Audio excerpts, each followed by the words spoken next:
Welcome to the podcast. It's Monday. We're going to talk some NASCAR with Rod Mullins, and we've got a lot to cover here, Rod. And we'll start with a good bit of Shane van Gisbergen. Before the weekend started, big news about his signing a contract extension with Trackhouse. Then he goes out, races well in the Xfinity race on Saturday, and then on Sunday. Man, was anybody even on the final lap with him as he was finishing up? He had a big win there at Watkins Glen. Yeah, they were so far behind him and everything.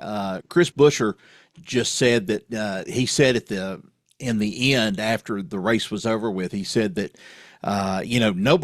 nobody had anything for the guy. It was just unreal. They thought they had a great car and they had managed to rebound. RFK Racing managed to rebound this past weekend, but still, it just wasn't enough. And I mean, they thought that this race was going to be the one that kind of showed maybe some, how can I say this, emotion out of it, or at least evoked some kind of emotion out of Van Gisbergen, because this was more, I guess, a less technical race than what he has been used to. And he went through the motions just like, hey, I've been doing this all my life, especially at Watkins Glen. And it's such a tough track too. We've seen some great races at Watkins Glen over the past several years. We've seen some things happen. I can remember back probably early 90s, I guess, is when J.D. McDuffie lost his life there, coming through there, hit the tire barrier, and everybody thought, oh, he's hit the tire barrier, but ended up it killed him. And he was one of the great racers at one time or another. And so, it was just a Van Gisbergen weekend. He would have won the Xfinity race on Saturday if he had not been bumped by Connor Zilisch there on the final lap as they were trying to make their way around to the start-finish line. And then Connor Zilisch, unfortunately, things fall in place for him, and we'll talk about that in a minute. But it was a big weekend for Van Gisbergen, no doubt. So let's start with go back to I guess it was Friday's news. He's a rookie. He's now got 4 wins in his rookie season, 5 wins career when you go back to that 2023 win Right. in the Chicago Street Race, which was going to be a one-off. At least it was designed as such by Trackhouse. So yeah, he signs a multi-year extension. Not surprising. I mean, I guess he could have tested the free agent market, and he would have been, I'm sure, a hot prospect out there. But he's staying true. The Trackhouse folks are the ones who gave him the shot a couple years ago, and so he's tied up there with that group for a while. Big news for both sides on that one. I think this was the one that probably forced, or at least was part of the way forcing Daniel Suarez out the door. They didn't give they didn't give a renewal or anything to bring him back for another year. It was kind of like a mutual parting of ways is what it ended up being. And I think with him winning, of course, at Chicago, Mexico, this past weekend at Watkins Glen and so forth, and then that first Chicago race that he won. Altogether this year he's put up some impressive rookie numbers. Not many rookies go and win like 4 races in the season like he has, and he has now set a record. I think he is tied up there with Dan Gurney for these road races and about how many wins he's came away with, and I think he's been phenomenal on the road courses. Of course, we'll have one more chance to see him, and that'll be coming up at the Roval, if you want to call that a road course, coming up in October. But he's definitely showing improvement on the ovals. He's done better on the ovals. That was one thing that I heard the NBC announcers talking about yesterday, that he is improving. He is improving just a little bit. I think going back maybe 2 years, he would have probably, more than anything else, sort of been a flash in the pan, just like what you stated. A lot of people have said he won that race at Chicago. I doubt he'll win another race. And the whole option was to go and try to get him acclimated, to get him into NASCAR, into Cup Series racing, because he had impressed some people at Chicago. And when he did that, they wanted to immediately put him on the oval, and he has been racing for, another team there and so forth. But now he's dialed in with Trackhouse, and he's showing the fruits of the labor right now. And I think the only place he's got to go is up in this whole situation. You know what's fun is you mentioned the Roval. That's the last of the first three races in the playoff, and that's the cutoff race for Mhm. the next round. Man, I mean, so here's a guy that he's got the four wins. Win that one, you're in the next round. Yep. So I'm sure the rest of NASCAR is looking at that and saying that's not fair. Well, and they're looking for a way, and there's probably the little thing of the oh, I used to call it this way when the police would be out to, kind of like in a little situation to get you for tickets, getting their quota. Well, somebody's probably racking up some ideas about quota and seeing how many times they can knock Van Gisbergen around, there at the Roval to kind of take him out of it because seriously, folks, this is getting down to the nitty gritty. It's just like you said, this is the cutoff race for the next round of the playoffs. And you don't want to see this guy, starting to get hot, especially toward the end of the regular season, and then especially going into the playoffs. I think he's going to have some challenges though. By the time they get to Bristol, Bristol will be a challenge for him. He's not done that well on some short tracks, but we're going to a short track this weekend that just may be what he needs as a shot in the arm to get him in the top 10. So, he has to race and he has to continuously up his game a little bit more each week as two more races now before the playoffs as they go, and then it's do or die. It's go time for him, and he's got to make a good performance, especially here toward the at least the early to middle part of the playoff season. I'm going to ask for an editorial opinion here on something. When he won his first race back in, I guess it was May of this year, Mm-hmm. and of course clinching a playoff spot, we talked about Richard Petty and a Yep. comment that Petty had made to the effect that, well, he's sort of, I'm putting kind of words in his mouth, but in essence, Petty views Van Gisbergen as sort of a gimmick racer. He only wins road races, and of course he's won four this year, five total Mm-hmm. in 38 career races. But okay, so now he's got four wins. It's not just one. This wasn't just one gimmick. I mean, this is getting to be a trend here. Mm-hmm. What do you think? I mean, what do you think about this guy? I mean, yeah, he's got to build up what he can do on short tracks and the mediums and the super speedways, but I mean, does he have a chance this year and certainly down the road to be not just a road race king, but a guy who can compete for the championship? I think he's got a slight chance this year. A lot of things are going to have to go his way. Next year, I see a lot more momentum, and especially with this Trackhouse deal locked in, he's got a little bit more of a steady pace that he can capitalize on what Trackhouse has to offer.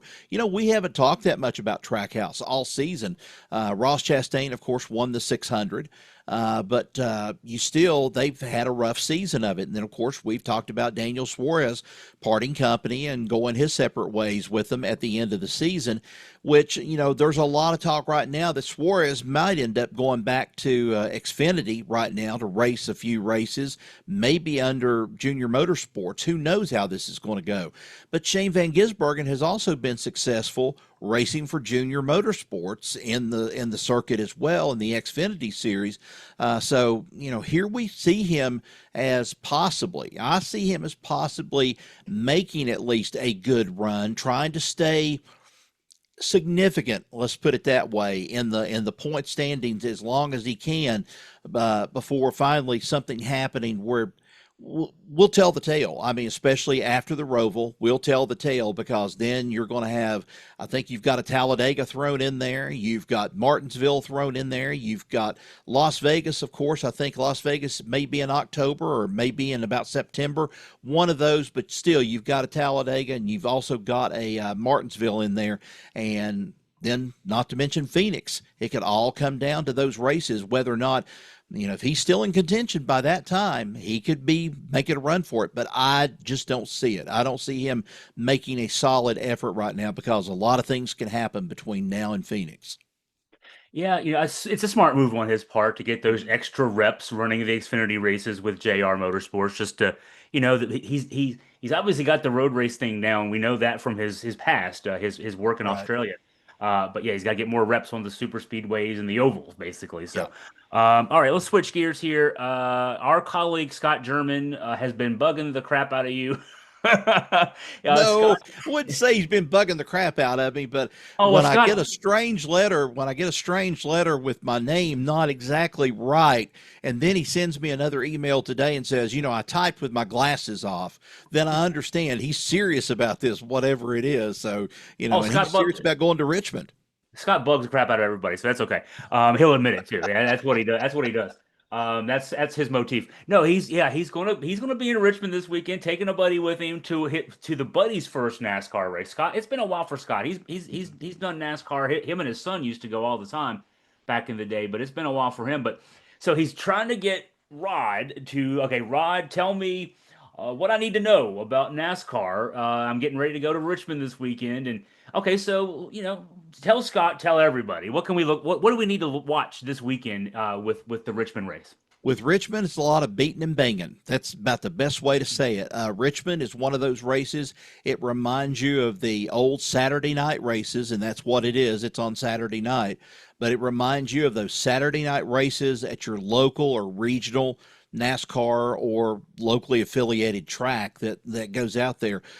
This past weekend we saw some action down here close by at Kingsport Speedway. We saw a fight take place on pit road. I mean, this could have very well happened if he goes to Richmond, but I think some cooler heads will probably prevail in this race, especially at Richmond. There'll be some beating and banging, but I think Scott's asking me also, what's a good time to get there, for the race? Well, I would get there probably to enjoy some things, probably around at least about 12:30 or 1 o'clock, and then sample food if it's wanting to go and you're wanting to visit the some of the different uh, trailers that have the memorabilia and things like that. You might be lucky enough to get a couple of drivers out there before the race starts, giving autographs and so forth. That might be, what he's looking for.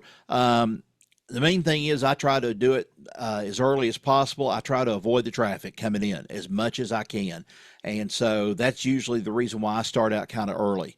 After the race, it's a little bit of a different story. It's one for all and all for one as everybody's trying to get out of the place. So I kind of sit back and I have my chances to go and sit down. He's not going to be covering this, but Right. I have the chance to be able to sit down and at least pause for a little while. And I don't know how Richmond's traffic situation is, how they get things out there at the old Fairgrounds Raceway and so forth there at Richmond. But I know it's got to be something that they open up the lanes and get everybody out of there as quick as possible, as much as they can. But what he's going to see coming up on Saturday night, there's going to be a lot of beating and banging. Denny Hamlin has been good at Richmond. Of course, he's been booed there too. I mean, he's from Chesterfield, but he's been booed there in the past. I don't know how it will go around this time around.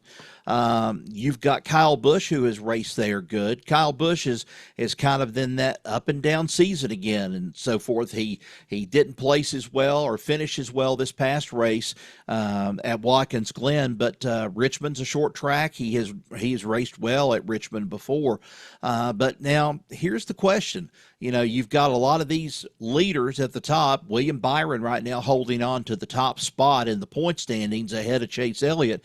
Chase Elliott had a bad race. Chase Elliott, I don't think, did well at all.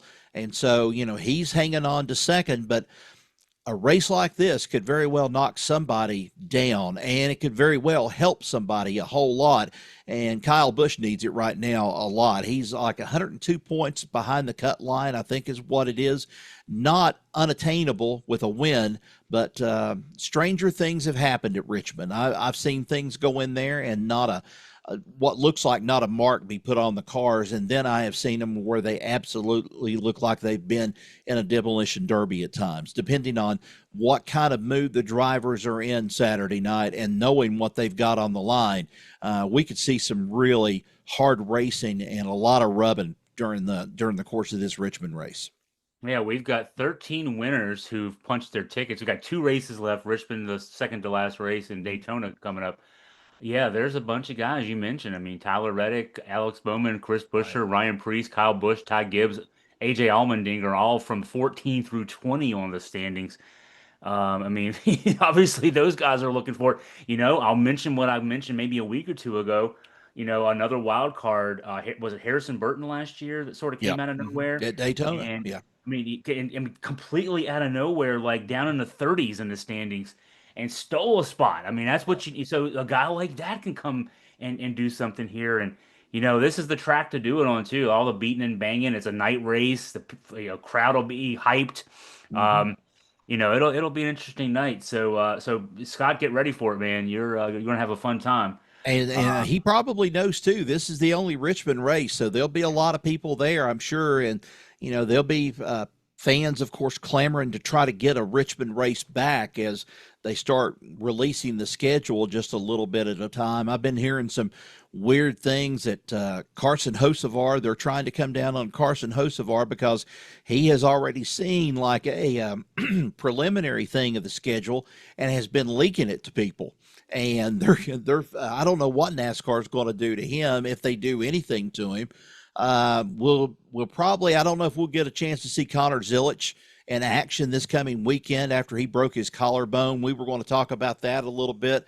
If anybody saw the ending of the race, the Watkins Glen race, I mentioned it that he knocked Shane van Gisbergen out of contention for the win, and then he gets out of the car, celebrates, plants his foot, and just as he thought his foot was planted there on the window part of the car and stuff, he falls. And at first it scared me to death. I thought he had hit his head hard, and I didn't know what kind of shape he was going to be in. But fortunately, he comes out of it with a broken collarbone. But now I would say that it might be a little bit too early for him to try to race coming up at Richmond this weekend, because Richmond's a hard race to try to come back at. And so we'll have to see what they've got planned there. And then also, can't forget, Brad Keselowski. He's on baby watch right now for about the next 2 or 3 races.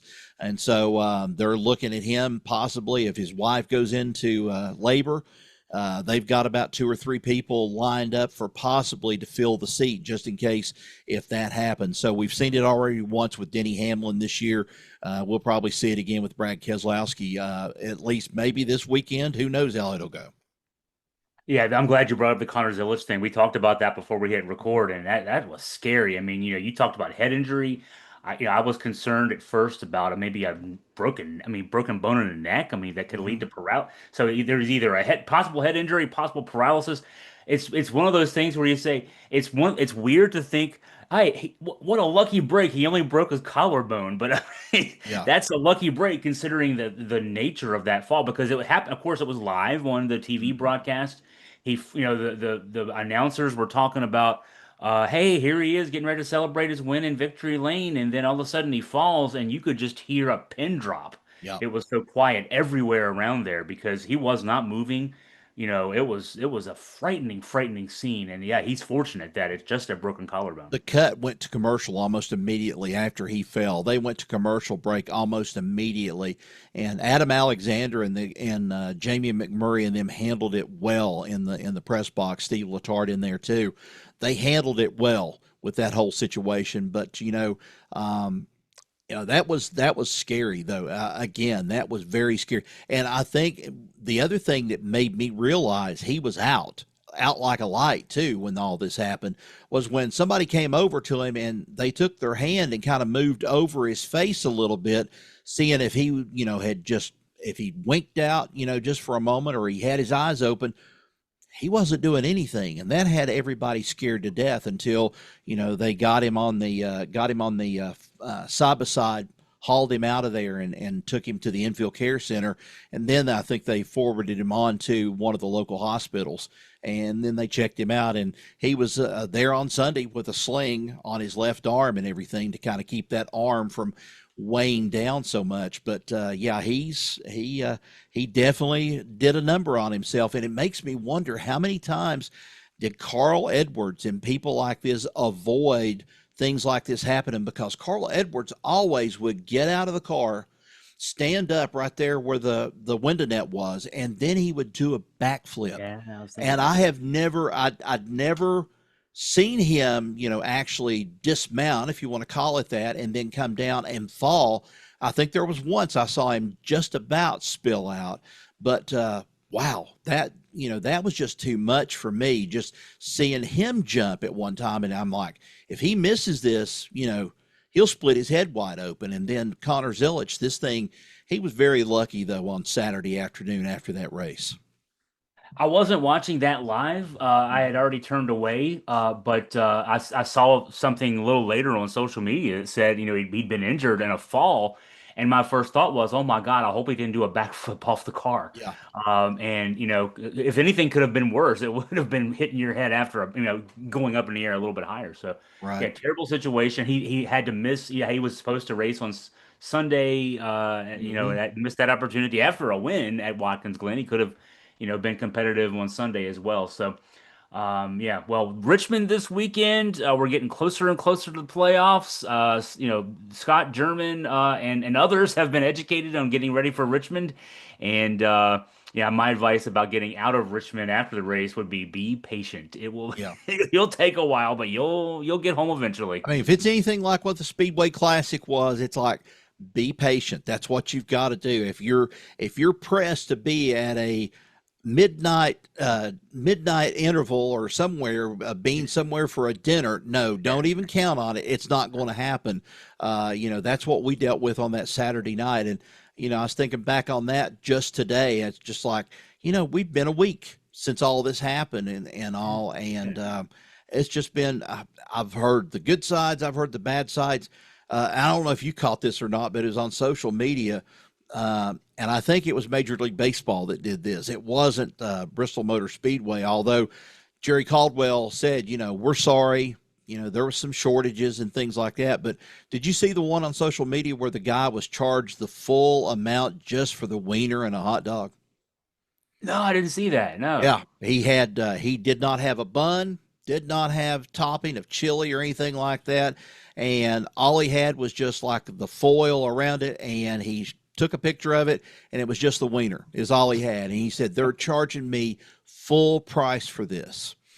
And there has been so much that has gone on between a lot of people between the things about Major League Baseball. Gavin Lux with the Reds said, they absolutely blew it on Saturday night, which I think I kind of said that too. I was like, an hour there after the whole thing that they had called it, it didn't rain a bit. They could have got a lot of baseball in during that time, but it was Major League Baseball's call. I need to say that it was MLB's call, not Bristol Motor Speedway, because these folks were running the show. Bristol Motor Speedway had just allowed this to take place there in the infield. And, if anybody's going to jump on anybody, talk to MLB about it, because it was their call on that Saturday night when that happened. Well, and you looking at the weather, I was watching it all day. You were there all day, so you Mm-hmm. were watching it all day, but I was watching on the radar. Uh, you knew it was going to rain, Yeah. up until later in the night. You had the next day as a buffer. It sucked that happened, but just Mm-hmm. don't even just send everybody home. Just that one inning or part of an inning they played Yeah.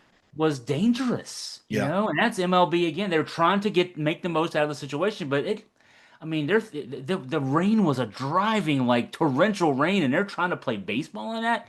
Mhm. MLB's lucky nobody got hurt. Somebody like an Ellie De La Cruz, didn't get hurt running around the base pass and have one of your star players, your foundation players, like break an ankle or something trying to run in that that slog that was out there. So no, I just wanted to touch on that because that still seems to be one of the things that has, to some people, has said it was a flop, and they can say what they want to about it being a flop. It may have been a flop in several different areas, but for me, I was satisfied with it. Even on Sunday, I was happy with it.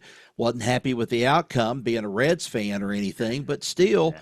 it's baseball. It's, there's things about it, and they tried. You can't blame Bristol Motor Speedway for the weather. Everybody blames somebody for the weather. They're blaming them, and it's like, okay, well, if this is going to be the case, this ought to be enough for put a dome over it. Let's see if we can put a dome over the entire racing surface and everything to protect it. But it just comes with the territory, and you know it as well as I do. I mean, The only time that we're not going to not see action, that they're going to play it regardless, except like when COVID or something like that, is basketball. And that's when everything got thrown out of whack back in 2020. That just, that threw everybody off for a loop there, and it just ruined a season as far as I was concerned. But, you're taking your chances every time you make a purchase on a ticket. You don't know how the weather's going to be. You're just hoping it's going to be beautiful weather, and that's what you were hoping for, but it didn't end up being that way. Oh, I've covered two football games, two UVA football games. One, the season opener last year was the most recent one. Hmm. Hours long rain delay. Actually, three, because there was a JMU game the season before or 2 years before, where I mean, yeah, even football, they won't stop for rain, but they'll stop for lightning, and Right. and there was one back in 2014. I mean, I've never seen more rain in my life. UVA playing BYU, 2013, UVA Hmm. playing BYU. I mean, there was water just gushing down the stadium. 6 hour delay. The power went out in the press box, and there's a bunch of us old, stodgy, smelly sports writers sitting around in that press box on a hot summer day with the rain coming down. I mean, you can't. No, you can't. If we could control the weather, we would do it. We can't do that. So. You talk about bad football games was back, gosh, I can't exactly remember the year. I know it's probably been about 30 some years ago, 25 to 30 years ago, when I was calling UVA Wise football when it was Clinch Valley College, and they were playing Chowan College out of North Carolina, and they had came up here, or at least from their vantage point, it came up here. They could not play at the local stadium. That's where UVA Wise was playing games at that time, at the local high school stadium. So they ended up moving it to Clintwood at Ralph Cummins Stadium because it had Bermuda turf on it. Well, perfect. I mean, Bermuda turf is great, but they didn't count on the weather and seeing four different types of weather during the course of that game. It started out as a driving rain. There was no lightning since this was in November. Then the rain started turning to sleet. Then it went back to freezing rain. Then it went back to sleet. And then it was a snow downpour. Oh, And it started pouring the snow. And the guys from Chowan had simply said, "Can we just get this over with?" They're going, as they break huddle and they're coming back to the line, they're like, "Hurry up, run the clock. Let's get out of here. This is bad enough." And that's what ended up happening. And I saw a field that was once one of the most beautiful fields in Southwest Virginia, for that Bermuda sod to be just suddenly gouged, ripped away, everything. And oh, it just wasn't the same after that. It just wasn't the same. It was still Ralph Cummins Stadium, but that Bermuda sod, once it was torn out of there, they had to go back and try to reseed it again to see if they could get it going again. It was a mess. I'm telling you, I've never seen a football game in worse weather, except for that Virginia Tech Virginia game where I like to froze myself to death that time when you were up there in the press box, and I was down there with Crystal and Kim and I. We were all sitting there in that little student section. So I mean, that was a hard game, just sheer cold. That was bad enough. well, and then the way it ended too Oh wasn't so yeah, good. yeah, Uh, the way it ended too. So 1996, I covered a game in a tropical storm, UVA football game. UVA played Texas. It was two really good, good UVA team, good Texas team. The Texas team had Ricky Williams, who would the next year win the Heisman Trophy running back. UVA Tiki Barber scored 4 touchdowns in that game, but a tropical storm that caused flooding throughout the area, but no lightning with it. So they, will play through a tropical storm.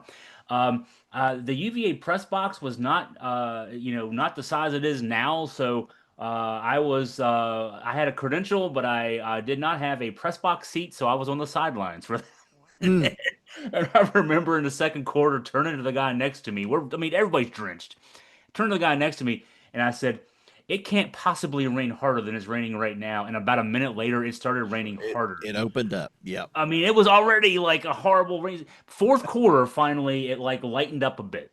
UVA won the game 34-10. I'm still drying out from that game 29 years later. I was Wow. never wetter in my life. Wow. Um, but I remember interviewing players in the locker room afterwards, and I think they liked my questions better because all the other the reporters were all in the press box. They were all dry.